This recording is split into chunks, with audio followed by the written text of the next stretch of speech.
Technology, mankind's gateway to the future, has provided the world with innovations once thought unimaginable. It's really interesting to look at our technological breakthrough since the 1940s. Computers, the internet, cell phones, nuclear power, space travel, it's just staggering. The central question here is, how did we acquire this knowledge? Is it possible that our technological achievements have been built on reverse-engineered UFOs? Extraterrestrials have been in contact with our civilization, and we've been pilfering their technology for more than 70 years. The government is holding 9 alien spacecraft. Could the government be hiding these extraterrestrial innovations from outside nations? What if a crashed UFO ended up in the hands of one of our enemies? That's one of the worst-case scenarios. We believe that the Iranian government re-engineered UFO technology to capture our drones. And what might they do to keep these technological secrets from getting out?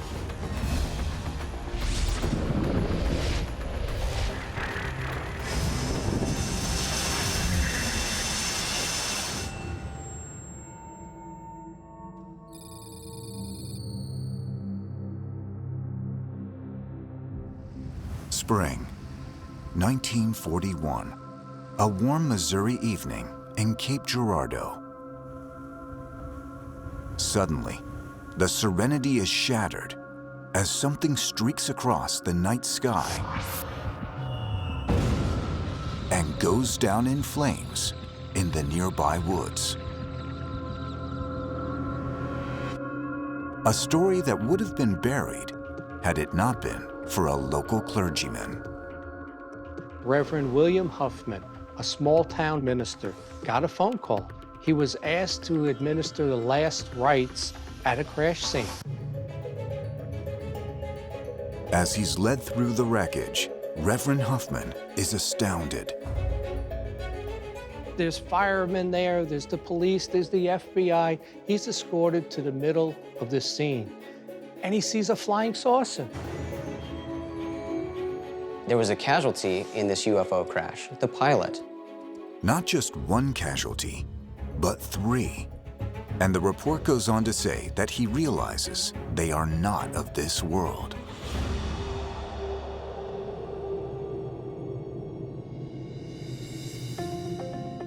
Still, the Reverend does as requested. That's what you did back then. You had to have somebody administer to the victim.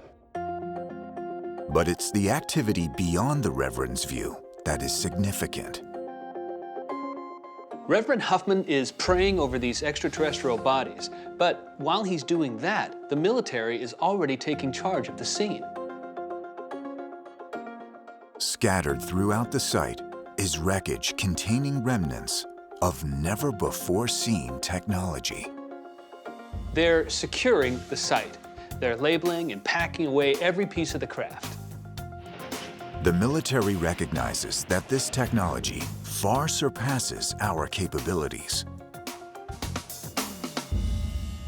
It is beyond explanation. This drops into your lap. And what is this? It is the arrival of some kind of exotic technology vastly beyond anything that we had. And that's the starting point. With the material in hand, it becomes clear the military needs to thoroughly investigate the craft and its technology.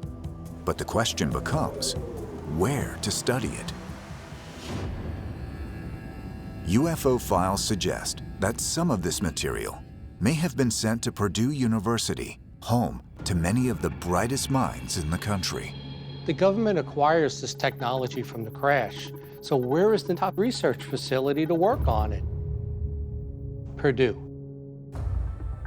This technology was allegedly presented to grad students at Purdue University, like fire from Olympus. Some speculate that the recovered UFO technology is eventually reverse-engineered. And within 7 years, what started at Purdue may have led to a breakthrough invention that ushers in the computer age.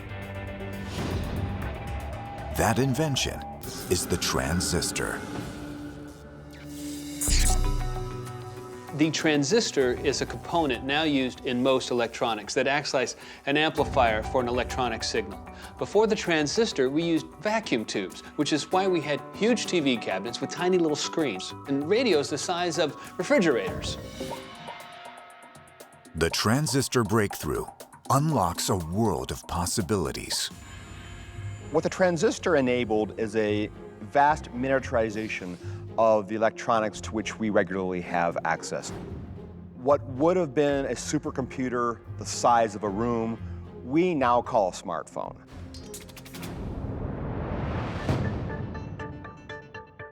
In the 1950s, portable radios utilized 5 transistors. Today, one smartphone contains billions. It's really interesting to look at our technological breakthrough since the 1940s. Computers, the internet, cell phones, nuclear power, space travel. It's just staggering. Just in the last few years alone, we've seen televisions go from 3 feet in depth to less than an inch. And that's all thanks to the transistor. You can really make a case that the world we live in today would not be possible had it not been for our acquisition of this extraterrestrial technology. UFO files suggest that the 1941 Cape Girardeau crash is ground zero for our technological boom. But this isn't the only time we've exploited a UFO crash.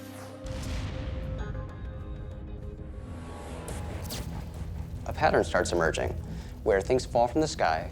We collect them, do our best to study them, and figure out how they can benefit us. Yet another UFO crash may have provided us with a vast amount of alien technology. 1947, Roswell, New Mexico.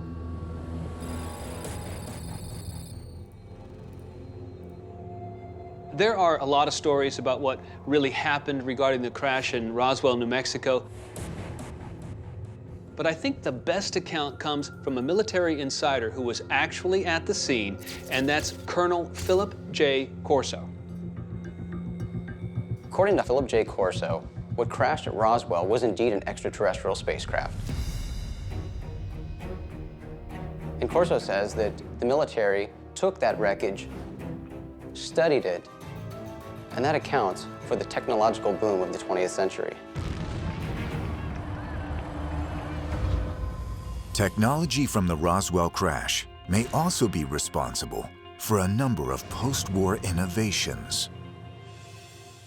A list of inventions that were seeded from the Roswell crash includes integrated computer chips, fiber optics, night vision, stealth technology, and even microwaves. This is a big piece of the puzzle that our official truth has sort of whitewashed out. If the files are correct, cracking the code to this technology will require vast resources. This job is entrusted to the U.S. military. The government didn't know what they were dealing with. So what they did was they brought in the sharpest minds in the country to look at this. That's the way it's always been. The sharpest minds have always worked on national security. If the U.S. government has extraterrestrial technology and is reverse engineering it for military purposes, what other breakthroughs have they achieved? Shielded from the public and the eyes of our enemies. We have got technology that's better than George Lucas, better than anything you've seen in Star Wars, Star Trek, whatever. And it's kept absolutely secret. If it's true that there are alien technologies woven into the fabric of civilization, then who holds the key to this top secret work, and what will they create next?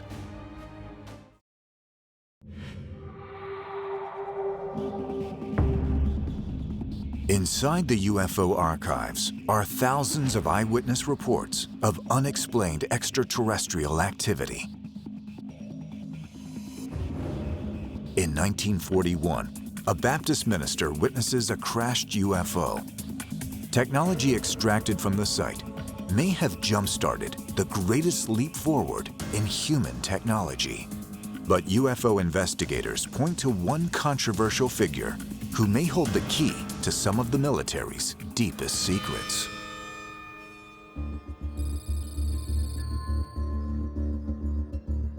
(1989), Las Vegas.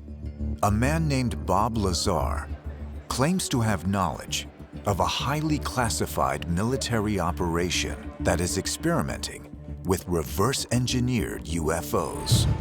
I have degrees in physics and electronics technology. I've worked in a number of scientific programs, some of which require top secret and above top secret security clearances. Lazar alleges to know where this work is taking place and also hints at an astonishing secret propulsion technology.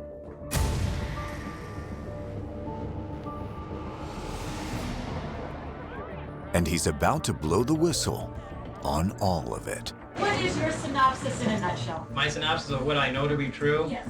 The government is holding 9 alien spacecraft. The work is being conducted 15 miles south of Groom Lake.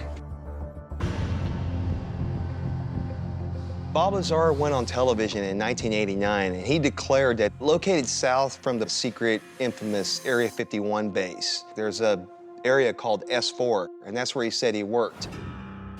Between December of '88 and April of '89, I worked as a senior staff physicist in what has to be the most secret project in history. Area S4 is located approximately 15 miles south of the infamous Area 51 installation at Groom Lake. For the duration of my employment at S4, I was paid by the United States Navy. Lazar claims that S4 is an above-ground top-secret research facility hidden deep in the Nevada desert. He says that S4 houses reverse-engineered ET craft and UFOs that we've built. These are amazing claims that Bob Lazar is making. He comes out of nowhere and goes on TV saying that we're building a fleet of UFOs based on alien designs. Nobody knows what to make of this guy. Is he for real? Can we even trust him? He claims S4, or Site 4, which is 10 miles south of Area 51. Apparently, it was cut out of the side of a mountain and concealed. How deep it goes, who knows? Although many are skeptical about his claims, Lazar asserts that S4 is the real home of acquired alien technology. A place where UFO retrievals are stored, studied, and reverse-engineered. This would be a perfect location, of course, to study any acquired alien hardware that you would have gotten. It's about as remote as you're going to get in the US. It's totally off limits to the public. Lazar's most controversial claim is that intergalactic travel is made possible by an alien power source that he refers to as atomic element 115, or ununpentium. He said it was a near 100% efficient electromagnetic generator. Some of the capabilities of the craft that Lazar had talked about operated on a very advanced gravitational pull where you would bring the destination toward you, and then when you turned off the reactor, you would end up at your destination. Warp the fabric of space-time, and then you're at your destination instantaneously. So this is space-time compression that Lazar is talking about, but he's attributing this technology to an element that, as far as we know, doesn't even exist, one that goes against known science. Naturally, people are going to be skeptical. A deeper look into UFO files uncovers another surprise from Bob Lazar, one that alleges the origins of element 115. This is the most interesting part about Lazar's story. According to Lazar, element 115 wasn't actually pilfered from extraterrestrials. It was given to us by extraterrestrials. We're not just scavenging for extraterrestrial scraps. Our government is actually in some sort of a partnership with extraterrestrials. With such a questionable claim, the idea is quickly dismissed by mainstream scientists, and Lazar faces widespread ridicule. At the time, Bob Lazar's claims of element 115 were considered to be ridiculous. Lazar himself was said to be delusional.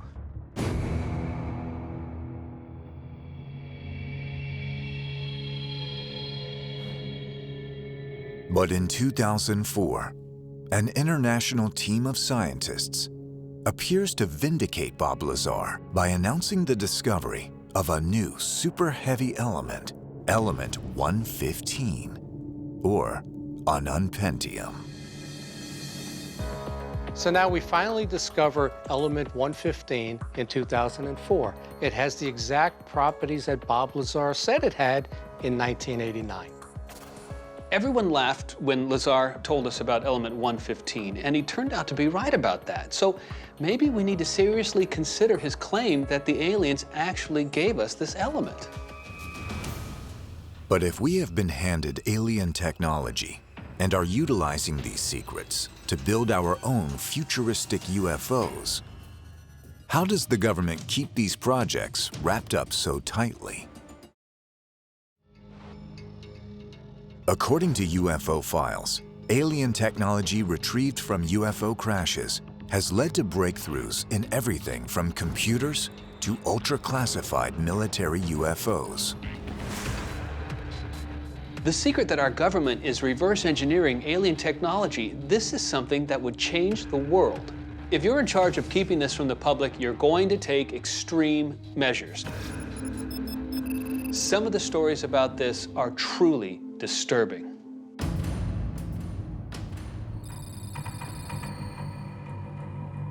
California, 1989.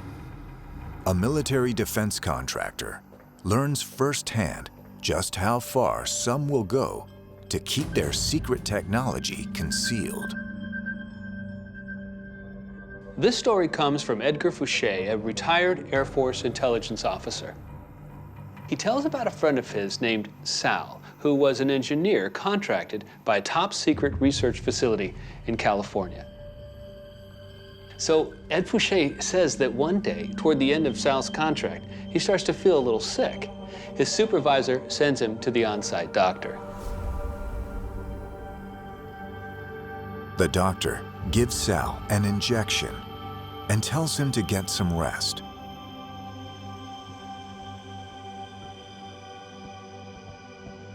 Sal goes home, falls asleep, and awakens to a nightmare.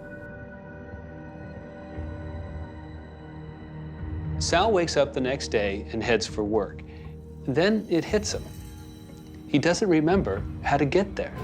He has no idea what he's been doing for the past several months. He eventually learns that his contract has been terminated, his security clearances revoked, and he has zero memory of the projects he's actually worked on. His old pay stubs are the only proof he ever worked there at all. Every technological secret that Sal developed and worked on is forgotten, erased from his memory.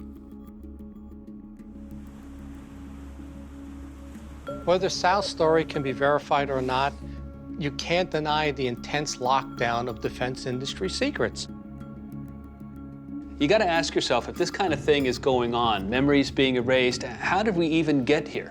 But every once in a while, we still get a peek behind the defense industry's curtain, sometimes from a very unlikely source. UFO investigators uncover a surprising admission from the former CEO of the U.S. military's biggest defense contractor, written shortly before his death. Ben Rich said that we have technology that is so far advanced that, there's no way he could mention any of it. We're 400 years ahead of what we see here. Flying cars and that's all real stuff. We're just not seeing it here. This is amazing. I mean, here's one of the biggest military defense contractors in the world, and he comes right out and says, we have technology based on UFO designs. Does Ben Rich's letter shed light on even more technological secrets? Revelations that may hint at some of mankind's true capabilities. We already have the means to travel among the stars. But these technologies are locked up in black projects. And it would take an act of God to ever get them out for the benefit of humanity.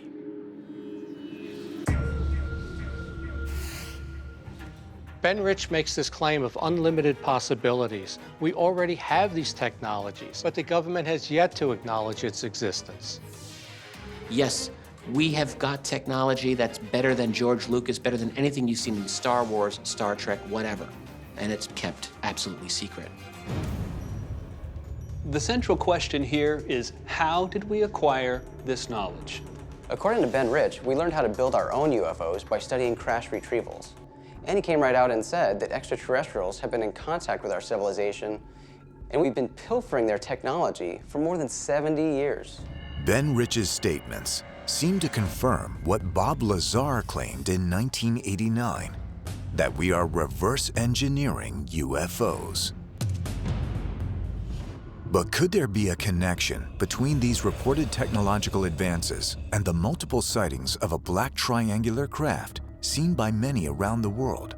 Thousands of eyewitnesses around not only the United States, but in Europe and Asia have reported seeing these gigantic black triangles that fly silently, that can absolutely go supersonic speeds, exo-atmospheric, without causing any sonic boom. Black triangles have now become their own class of unidentified flying objects, but people only really started seeing them in the past 50 years or so. Are these triangles of extraterrestrial origin? Or could they be top-secret U.S. aircraft? It's my personal assessment that 95% of what people are reporting as extraterrestrial UFOs are, in point of fact, our own deep black programs. Black programs are top-secret military projects. The government funds them, but they're kept off the main books and away from congressional oversight. There's one highly secretive craft hidden within a black project called the TR-3B. It's a large triangular craft that can outperform and outmaneuver any other known aircraft. And this technology is super exotic, and it cost about $3 billion just to create one of them. According to insiders, this craft has an ability to cloak itself by bending light. The TR-3B is not only invisible to radar, but it can also manipulate the radar screen to look like there's multiple targets in the area. Many suspect that the TR-3B may be the same triangular craft seen by thousands of eyewitnesses worldwide. We have a document that was released through the Freedom of Information Act. And in this document, they state this was not one of our aircraft, and in fact, it expresses our own government's interest in what was going over there and our curiosity. This begs the question, what is the truth behind this triangular craft?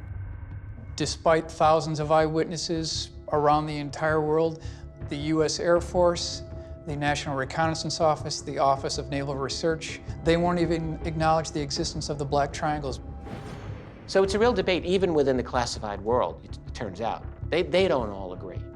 We have some of these people who say, yes, we do have the capability. We have like the technology of a breakaway civilization, as it were, that is off the charts. And then others who say, no, that's absolutely not the case. But whether or not the government is concealing these top-secret military projects, UFO files suggest another startling discovery, that there may be other countries with a history of reverse engineering alien technology. UFO files suggest a history of reverse-engineered alien technology as a possible source for some of the nation's most advanced weapons and aircraft. But is America the only country to reap these extraterrestrial rewards? UFO researchers point to the possibility that enemy nations may have also been experimenting with otherworldly technology, at least since World War II. Of course, when we're talking about very advanced, cutting-edge sort of technologies, it's not just the U.S. Let's go back to the Second World War. Let's not forget the Germans. During World War II, under the control of the SS, the Nazis and Nazi scientists were doing a whole array of highly advanced technological research. Is some of this advanced technology also reverse engineered from alien sources. One file reports a UFO recovery that occurred over a decade before Roswell, in the heart of Nazi Germany.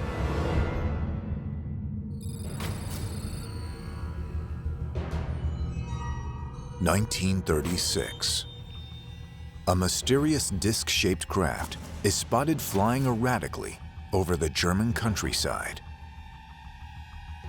It suddenly plummets to Earth, crashing into the Black Forest. The disc is recovered by the military and soon comes to the attention of Adolf Hitler.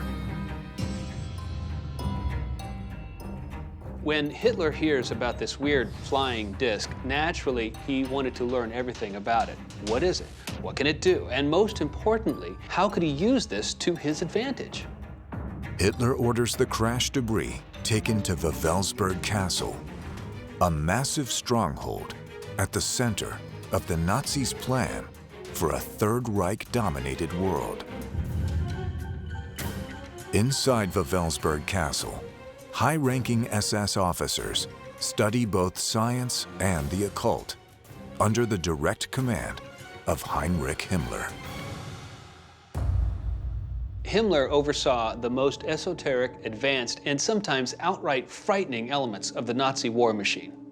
We know that the Nazis pursued the idea of the Wunderwaffe, the super weapon. This was their effort for victory through science. They worked on things like directed energy weapons, basically ray guns. They tried to create a sun gun, an orbital mirror that can focus the sun's rays at a target on Earth. Nazi scientists study the UFO and make a startling discovery. Some of this physics appeared to have to do with propulsion technology. The claim is that it contains an anti-gravity generator, unlike any technology on Earth. It is now known that the Nazis were experimenting with many advanced technologies, including anti-gravity during World War II. And some of that technology may have been more advanced than what the Americans had. The SS works to study and reverse engineer the salvaged UFO, resulting in a secret project called Die Glock, a terrifying weapon intended to conquer the skies for the Third Reich. We have stories of something called Die Glock, the bell. It could very well have existed, and it was a device that created a kind of electromagnetic field that seemed to be able to play with gravity and possibly even allow it to levitate. But the prototype proves unstable and deadly. It was said to be highly dangerous. You get too close to it, you'd be dead. Die Glock supposedly works through some kind of anti-gravity power source, but when the Nazis couldn't replicate it, they abandoned the project. Despite the Nazis' lack of success, UFO files indicate that for decades, other nations may have also benefited from recovering crashed UFOs and reverse engineering their technology. There is a dangerous history in the UFO archives involving the possibility of UFO reverse engineering by the Nazis during World War II. But more recent files suggest that some foreign nations may also be arming themselves with extraterrestrial technology. We have evidence of crashes all around the world. In Russia in 1969, China in 2006, in the Middle East in 1991 and in 2007. If this really happened, then we have advanced technology that might be in the hands of our enemies.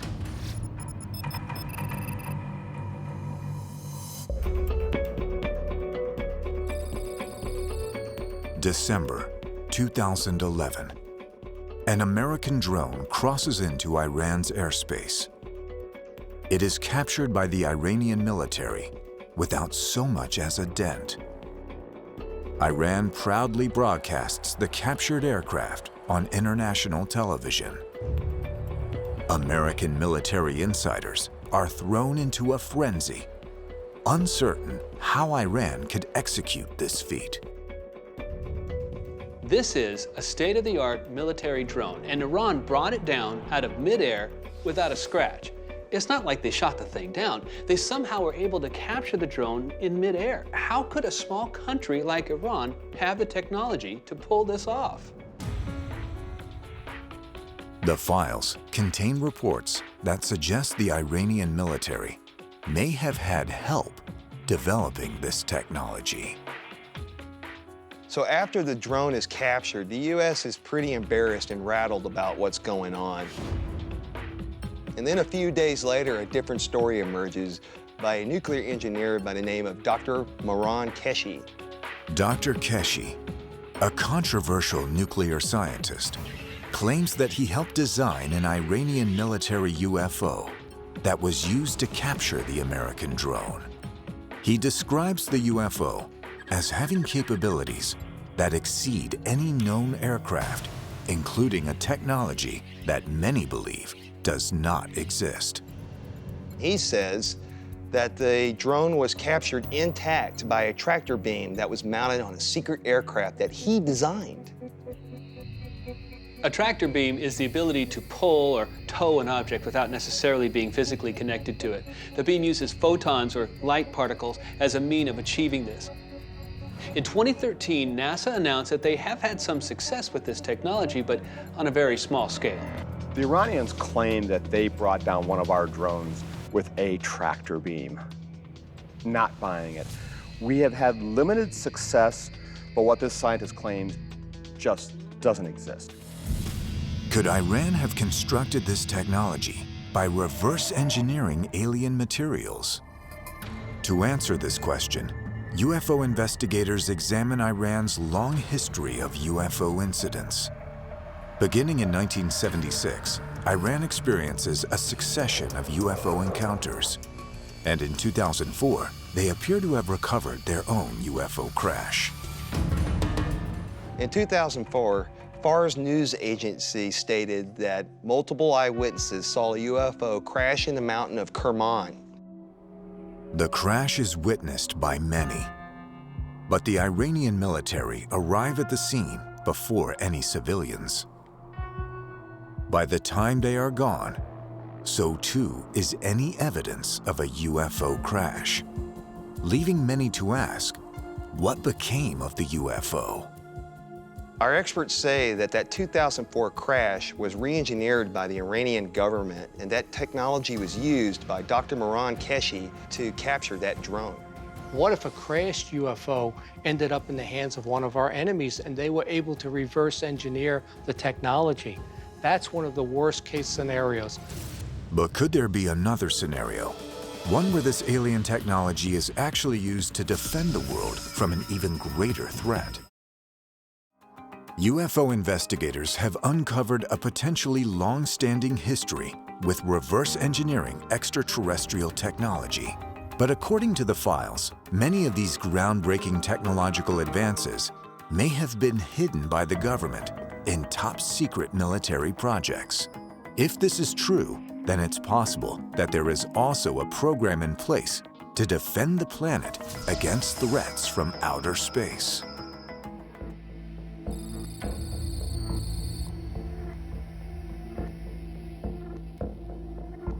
Chelyabinsk, Russia, 2013. An asteroid is on a collision course with Earth, threatening massive destruction. On 15 February 2013, this asteroid entered the atmosphere at about 19 kilometers a second, or roughly 60 times the speed of sound, yielding titanic amounts of energy, and eventually the final explosion low in the atmosphere was over the town of Chelyabinsk, Russia.